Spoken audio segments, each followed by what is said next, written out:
अल्हम्दुलिल्लाहि रब्बिल आलमीन अस्सलातु वस्सलामु अला रसूलिही अम्मा बाद। जलाले आतिशे बरको सहाब पैदा कर, अजल भी काँप उठे वो सबाब पैदा कर। गिरे जमी पर मेरा लहू तो गम न कर, इसी जमी से महकते गुलाब पैदा कर। तू किसी इंकलाब की आमद का इंतजार न कर, अगर हो सके तो अभी इंकलाब पैदा कर। आज देश भर का जो हालात है उस हालात को बयान करने के लिए ख़ास तौर से मैं बनारस में आया हूँ। जो हिंदुत्व और आरएसएस के लोग ज्ञानवापी मस्जिद के साथ बाबरी जैसा काराना हरकत करना चाहते हैं। करीब ज्ञानवापी मस्जिद का जो इतिहास है वो कई 100 साल पुराना इतिहास है। आज जो लोग ये बात कह रहे हैं कि जो पुरानी गलतियां हैं, हम 2 मस्जिदें मांग रहे हैं, हमें दे दीजिए, बाकी सब ठीक ठाक है, तो उनसे हम ये बात कहना चाहते हैं कि बौद्धिस्ट मंदिर जो तोड़े गए थे हिंदू राजाओं के द्वारा, उसका हिसाब किताब आरएसएस और बीजेपी के लोग करेंगे? पूरा नहीं करेंगे। बाबरी मस्जिद के साथ जो इन्होंने किया, बाबरी मस्जिद को गिराया गया, फिर उसके बाद उसके जो दोषी थे उनको आजाद कर दिया गया। अब ज्ञानवापी पे इनका निशाना है। ये कहते हैं कि हमारी आस्था ज्ञानवापी के साथ है। अगर इनकी आस्था ज्ञानवापी के साथ होती तो इनकी आस्था चीन में मानसरोवर के साथ क्यों नहीं है? असल में इनकी आस्था ज्ञानवापी के साथ नहीं है। इनकी आस्था इसलिए अपना आस्था मुसलमानों पे थोपना चाहते हैं ताकि मुसलमानों को वहां पे दर्द हो सके। सिर्फ मुसलमानों को दर्द पहुंचाने के लिए ये आस्था के आड़ में इस तरह से हरकत कर रहे हैं। 1809 में एक छोटा सा झगड़ा हुआ।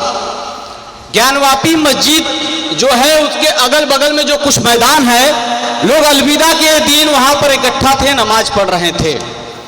और उस दिन छोटा सा झगड़ा ये हुआ कि लोगों का कहना था हिंदू पक्ष का कि मस्जिद के अंदर ही आप लोग नमाज पढ़े, बाहर ना पढ़े।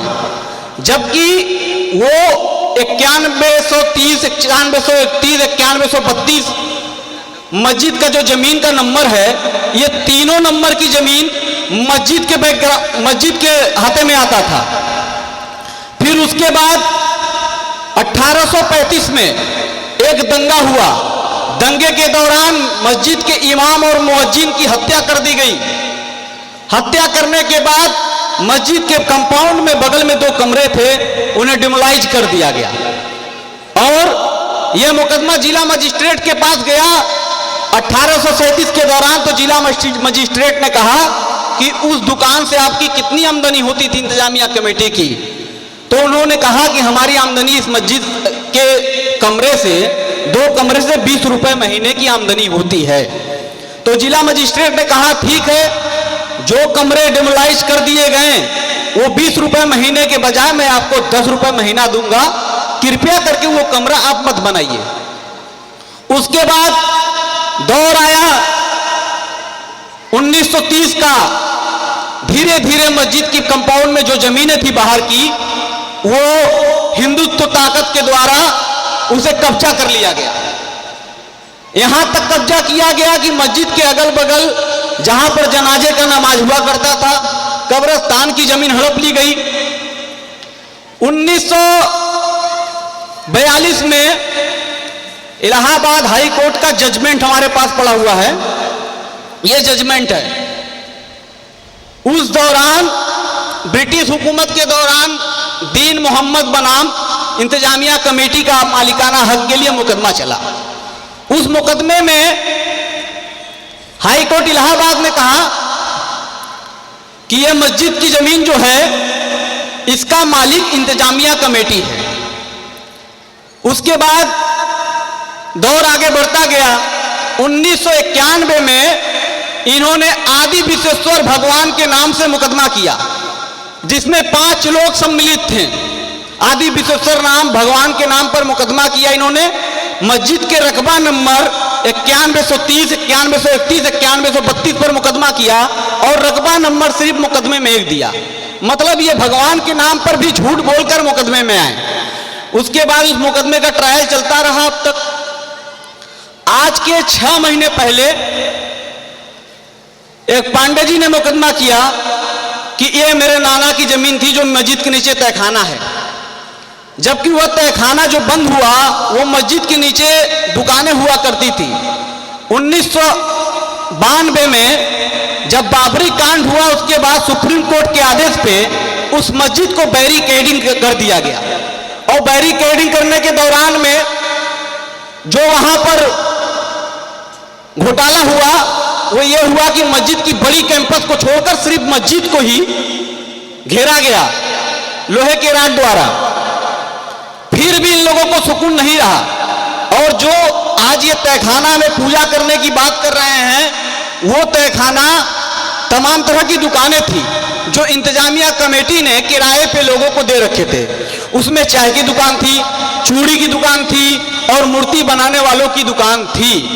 अगर आज ये इस बिना पे कह रहे हैं कि हमारा वहां कब्जा था, हम वहां पर पूजा करते थे, तो उनसे एक बात हम पूछना चाहते हैं कि एसआई सर्वे जो हुई वहां पे चूड़ी का टुकड़ा भी फेंका हुआ मिला, तो क्या वो चूड़ी का फैक्ट्री था? छोटे छोटे मूर्ति मिल गए। और अगर मूर्ति की बात होती है तो इस देश में शुरू से सनातन धर्म के लोग रहे ज्यादातर संख्या में, इनके हर त्योहारों पर यह होता है कि मूर्तियां गंगा में या नदियों में बहाई जाती हैं। तो फिर अगर किसी घर के नीचे खुदाई हो और मूर्ति निकल जाए तो इसका मतलब तो वो नहीं है कि यह किसी का इबादत गाह था। और आज सबसे बड़ा सबूत ये लोग इस बात का दे रहे हैं कि मस्जिद पर निशान मिली।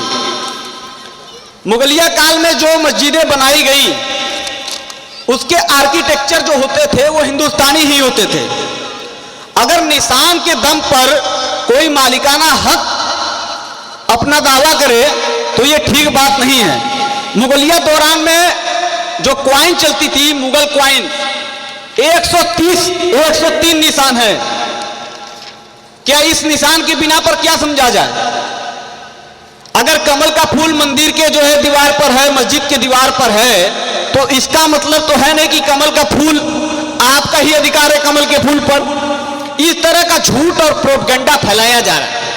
और सबसे बड़ी दुख और तकलीफ की बात यह है कि हमारे स्टेट का चीफ मिनिस्टर जो अदालत को कंट्रोल करने के लिए यह कहते हैं कि ज्ञानवापी को मस्जिद ना कहा जाए वरना विवाद खड़ा होगा, तो ज्ञानवापी को मस्जिद ना कहा जाए तो फिर क्या कहा जाए? हमारे स्टेट के चीफ मिनिस्टर बीते 3 दिन पहले असेंबली के अंदर एक बात कहते हैं कि हम 2 ही जगह तो मांग रहे हैं, काशी और मथुरा, हमें दे दिया जाए। अगर इतिहास लोग नहीं जानते हैं तो इतिहास जान लें कि महाभारत पे कौरव और पांडवों की लड़ाई क्यों हुई थी। तो हम अपने यहाँ के चीफ मिनिस्टर को भी ये कहना चाहते हैं अगर कि आप इतिहास के कमजोर हैं तो शायद उमर बिन खत्ताब और सलाउद्दीन अय्यूबी को आप नहीं पढ़े हैं, आपको एक बार पढ़ लेना चाहिए था। हमें वो दिन भी याद है जो लोग आज असेंबली में और इक्तदार में आकर बुलडोजर की कार्रवाइयां कर रहे हैं और हमें थोड़ा सा भी बोलने पर गोली चलाना, बुलडोज करना, ये सब कार्रवाइयां कर रहे हैं। हमें वो दौर भी याद है जब संसद के अंदर सांसद होकर भी रोया करते थे। याद रखना, हम सत्ता और हुक्मरानों से नहीं डरते हैं। कभी चंगेज खान नाम का भी एक जुल्म करने वाला बादशाह था और वो भी हमें खत्म नहीं कर पाया। कुछ दिन तुम भी सपना देख लो।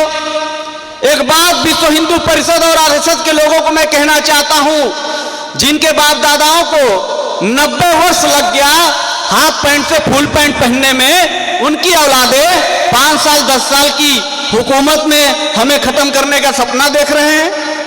मुगालते में मत रहिएगा। आपसे पहले भी कुछ लोग सपना देखें और सपना देखकर चले गए। आप भी सपना देख लीजिए। दिन में सपना देख रहे हैं, अच्छी बात है।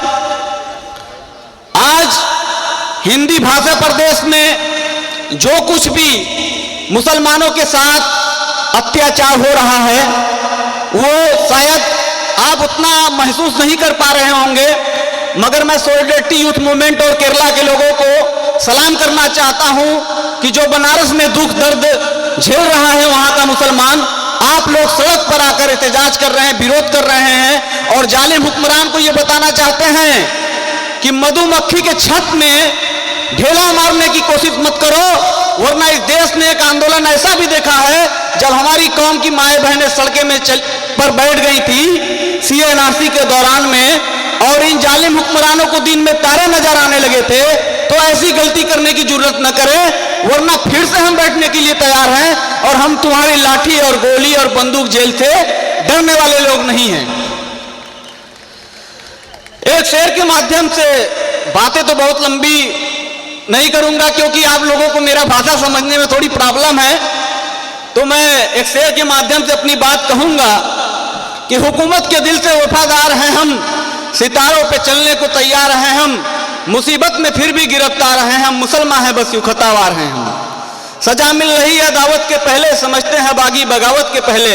मुसलमान चीन और जापान में हैं, यही कौम रूस और यूनान में हैं, यही लीबिया और सूडान में हैं। हर एक मुल्क में तो वफादार हैं हम, मगर हिंद में सिर्फ गद्दार हैं हम। हमें रोज धमकी भी दी जा रही है, घरों में तलाशी भी ली जा रही है, बिला वजह सख्ती भी की जा रही है, अदालत की हाथें रोकी जा रही हैं। जो मासूम थे आज मुजरिम बने हैं, जो बद फितना थे हाकिम बने हैं। कौमे दिन में हमको ये रहने न देंगे, हमें दर्द अपना ये कहने न देंगे, गम और रंज सहे तो सहने न देंगे, सितम है कि आंसू भी बहने न देंगे। जुबा बंदियां हैं, गोश बंदियां हैं, हमारे लिए सारी पाबंदियां हैं। अब उर्दू जुबा भी मिटानी पड़ेगी कि बच्चों को हिंदी पढ़ानी पड़ेगी। यहाँ सबको चंदी रखानी पड़ेगी, रहोगे तो फिर की करानी पड़ेगी। वफादार होने के म्यार ये हैं, यकी दिल में आ जाए दुश्वार ये है। तकाजा है अपनी जमात को छोड़ो, अब तुम लीग की जमात को छोड़ो, मुसलमानों की तुम क़यादत को छोड़ो, नहीं तो चले जाओ भारत को छोड़ो। यही नजरिया है, यही जहनियत है, इसी का नाम यहाँ जमहूरियत है। गिराते हो तुम मस्जिदों को गिराओ, मिटाते हो तुम मकबरों को मिटाओ, मगर ये समझ कर जरा जुल्म ढाओ, मजालिम का जब लवले जाम होगा तो हिटलर और टीटो सा अंजाम होगा। हमें मुल्क से है भगाने की ख्वाहिश, हमको जहर से है मिटाने की ख्वाहिश, तो सुन लो जिन्हें है मिटाने की ख्वाहिश, फिर हमको भी है सर कटाने की ख्वाहिश। बहेगा खून तो ये मजमून होगा, हिमालय से सूडान तक खून होगा। बिहार और यूपी में हम कुछ न बोले, किया तो कत्ल गाड़ी में हम कुछ न बोले, घरों में घुसाए तो हम कुछ न बोले। मजालिम अगर यूं ही रोते रहेंगे तो क्या अहले ईमान सोते रहेंगे। अलग होकर ये बरतानिया देखता है, हर एक कौम का पेशवा देखता है, जमाना हर एक माजरा देखता है, कोई देखे ना देखे खुदा देखता है। और जो करेगा जुल्म हुई आजाद होकर, वो खुद ही मिट जाएंगे अब बर्बाद होकर। दोस्तों, आज मुल्क के हालात इस पायदान पे खड़े हैं कि अगर माइनॉरिटी के लोग खामोश न रहें, असल में हम खामोश इसलिए हैं कि हमें देश के संविधान पर भरोसा है, और वह भरोसा इसलिए भी है कि जब मौलाना आजाद 1947 में जामा मस्जिद की सीढ़ियों पर खड़े होकर ये कह रहे थे, मुसलमानों अपने मुल्क को छोड़कर कहां जा रहे हो, तुम्हारे बाप दादाओं का ये मुल्क है, ये जामा मस्जिद की सीढ़ियां, ये कुतुब मीनार की बुलंदियां, ये ताजमहल की हुस्न, ये जामा मस्जिद की मीनारें तुमसे चिल्ला रही हैं, तुम अपने बाप दादाओं के मुल्क को छोड़कर कहां जा रहे हो। इसी मुल्क में रुको, इस मुल्क में तुम्हारे साथ अदल और इंसाफ किया जाएगा। और उसी वादे के साथ हम इस मुल्क में रहें। आज हम मुसलमानों को देखकर रामनवमी के नाम पर हिंदुत्व, RSS, बजरंग दल के लोग नारे लगाते हैं, रैलियां निकालते हैं कि मुल्लों का एक ही स्थान कब्रिस्तान या पाकिस्तान। तो तुम लोग RSS और बीजेपी विश्व हिंदू परिषद के लोग, मुसलमानों का एक ही स्थान कब्रिस्तान या पाकिस्तान नहीं है। जिन्हें पाकिस्तान जाना था वो चले गए, हम बाई चॉइस इंडियन हैं, बाई चांस इंडियन नहीं है। और हमें वो दिन भी याद है जब हुकूमत के डर से RSS, बजरंग दल, विश्व हिंदू परिषद वाले के दादा जो थे वो अंग्रेजों से माफीनामा लिखकर 60 रुपए महीने का पेंशन लेते थे। सावरकर का नाम सुना आप लोगों ने ना, 60 रुपए महीने पेंशन लेता था। और अगर बात है कि आप मुसलमानों को ये लोग दंगाई कहते हैं, आतंकवादी कहते हैं, तो हिंदुस्तान में आजाद भारत में सबसे पहला आतंकी घटना कोई था तो महात्मा गांधी को गोली मारा गया राथुराम गोडसे के द्वारा। तो बताओ आतंकवादी कौन है जो महात्मा गांधी के सीने पे गोली मारा। और ये लोग कहते हैं कि हमारी आस्था है। अरे भाई साहब, जरा ये बताइए कि आस्था किसे कहते हैं। और संविधान की दुहाई देते हैं। हमारे प्रधानमंत्री जी विदेशों में जाते हैं तो वो संविधान की दुहाई देते हैं। मैं प्रधानमंत्री से या मैं उत्तर प्रदेश के चीफ मिनिस्टर से या संवैधानिक पद पर बैठे हुए बड़े बड़े RSS और हिंदुत्व आरएसएस बीजेपी के लोगों से यह पूछना चाहता हूं कि धर्मनिरपेक्षता की परिभाषा क्या होती है। इस देश में आरएसएस और बीजेपी के पहले हिंदू, मुस्लिम, सिख, ईसाई चारों भाई मिलकर एक साथ चलते थे। न कोई दंगा, न कोई फसाद, न कोई कुछ होता था। मगर आज आरएसएस और बीजेपी के लोग हुकूमत में आकर किस तरह से मुसलमानों पर, दलितों पर, ईसाइयों पर किस तरीके से जुल्म और ज्यादती कर रहे हैं, यह किसी से छिपा हुआ नहीं है। अभी आपने देखा होगा कि 1991 से मुकदमा चल रहा था ज्ञानवापी को लेकर, और उस मुकदमे का कोई फैसला अब तक नहीं आया था। 4 महीने पहले हुकूमत में बैठे हुए लोग अपने किसी लोग से मुकदमा कराकर उस मुकदमे में घुसते हैं, और जज साहब 17 तारीख को, 17 जनवरी को उस तहखाने का रिसीवर बनारस के जिला अधिकारी डीएम को घोषित करते हैं और उस तहखाना का चाबी देते हैं। उसके बाद उस तहखाने पर कोई एप्लीकेशन नहीं पड़ता है। जज साहब 31 जनवरी को शाम 5 बजे, 4 बजे रिटायर होने वाले थे, और 2 बजे उन्होंने फैसला दिया कि उस तहखाने में स्थित मूर्तियों की पूजा 1 हफ्ते के अंदर कराया जाए, बैरिकेडिंग काट के उसमें रास्ता बनाया जाए। तो मैं जज साहब से यह पूछना चाहता हूं, क्या जज साहब जब उसका कोई एप्लीकेंट नहीं था उस मुकदमे का, तो क्या आप खुद एप्लीकेंट थे? कहां से शुरू हुए, कहां पर खत्म करें कि वतन की जो हालत सुनाने लगेंगे तो पत्थर भी आंसू बहाने लगेंगे। अगर भीड़ में खो गई इंसानियत तो ढूंढने में उसे जमाने लगेंगे। आप लोगों की इजाजत हो तो एक नज़म सुना दूं, मैं एक नज़म सुना दूं, अगर इजाजत हो तो एक नज़म सुना दूं। हमारे साथ जिन्हें हिंदी आ रही हो वो भी गाएंगे।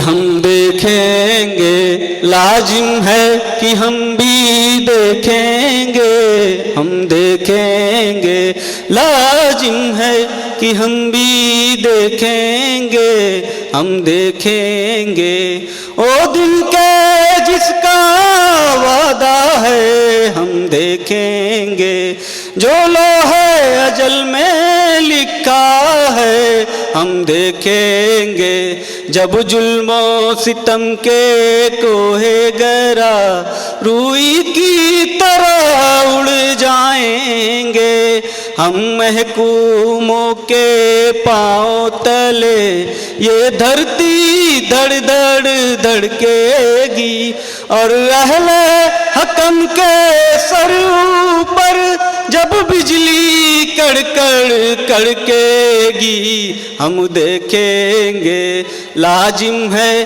कि हम भी देखेंगे, हम देखेंगे जब अर्जे खुदा के काबे से सब बुत उठवाए जाएंगे, हम अहले सफा मरदूदे हरम मसनद पे बिठाए जाएंगे, सब ताज उछाले जाएंगे, सब तख्त गिराए जाएंगे, हम देखेंगे, लाजिम है कि हम भी देखेंगे, हम देखेंगे।